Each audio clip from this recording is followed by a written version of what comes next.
Swinging and missing is bad, right?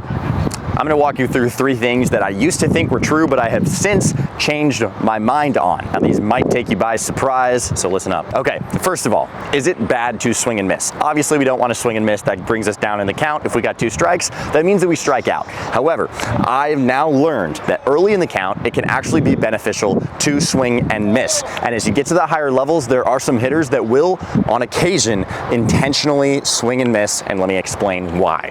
So, first of all, when we are early in a count, we have to be looking to do damage on a pitch that we are looking for. There are times where I step up to the plate and I am looking for a fastball, but then I get a changeup. I have 2 options. I can either 1, manipulate my swing and throw my bat out so that I still make contact on the changeup, or I can swing right through it and just miss intentionally. And this is where I recently especially have opted to swing and miss more when I get fooled on pitches early in the count. Because the truth is, if I manipulate my swing and still try to make contact with that changeup or that pitch that I was not looking for, then it will often result in an out opposed to a strike. So again, this seems like a very unpopular opinion. However, early in counts, if I don't have the pitch that I'm looking for, I am totally okay swinging and missing, and sometimes we'll even practice swinging and missing at those pitches instead of manipulating my swing and trying to still make contact. Number 2, the faster the swing speed, the better, right?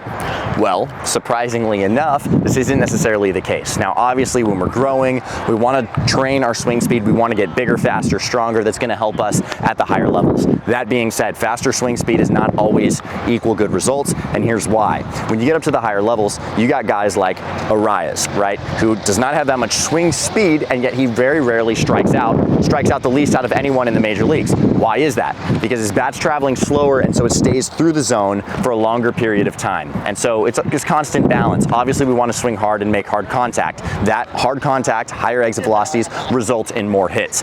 But at the same time, if our swing speed is super fast in and out of the zone, then our contact is going to be going down. So here's the point. If you're younger, absolutely train your swing speed, try to swing harder, but realize that when you get into a game, faster swing speed isn't always better. You got guys like Ronald Acuna who have extremely fast swing speeds and still manages to make contact a lot of the time. However, just know, slower the bat speed, the more your bat is in the zone. And if you're more of a contact hitter, then you don't need to chase swing speed. You need to take nice, comfortable swings and focus on getting your bat staying through the zone for a longer period of time. So I always used to think swinging harder is better. This isn't always the case. Number 3, I heard this all the time growing up.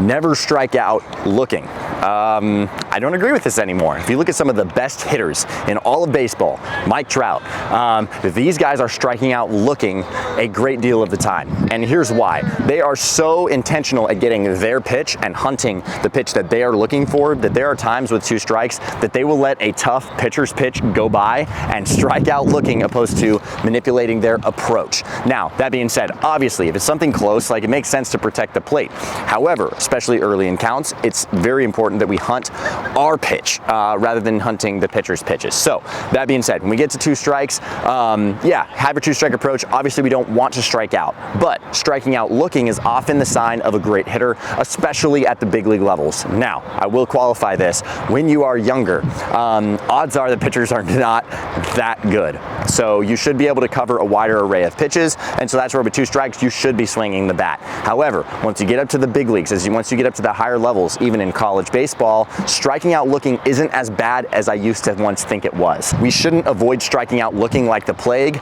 but what we should avoid like the plague is swinging at bad pitches, especially early in counts, and swinging at pitches that take us out of our approach. As always, I'm Coach RAC with Headbanger Sports, and we will see you guys next week.